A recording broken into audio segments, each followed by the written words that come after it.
Welcome to our channel. Today we how to transfer password manager data from 1Password to Dashlane. Detailed guide step by step clearly.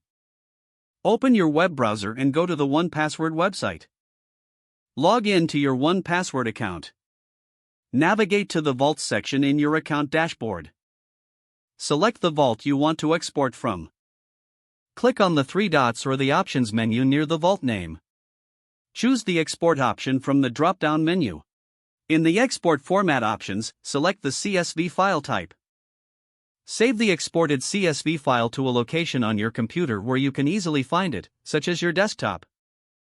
Now, open Dashlane on your computer.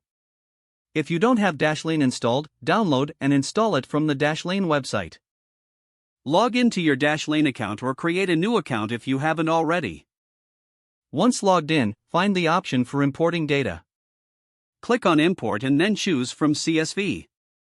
Locate the CSV file you exported from 1Password. Select the file and click on Open.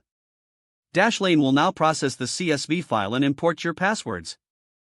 After the import is complete, review the imported data to ensure everything transferred correctly. Organize your passwords within Dashlane as needed. Log out of Dashlane and close any open browser windows.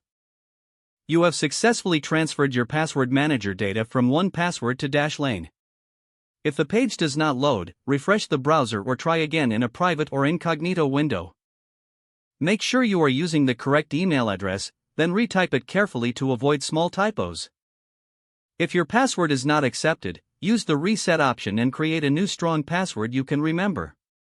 Check your spam folder for verification or security emails, then complete any requested confirmation steps.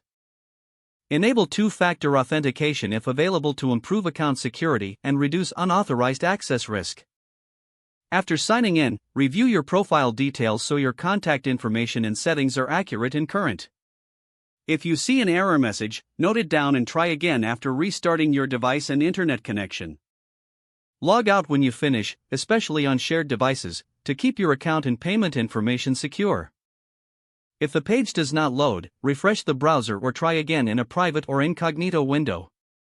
Make sure you are using the correct email address, then retype it carefully to avoid small typos. Don't forget to like this video and subscribe to our channel for more step-by-step tech guides.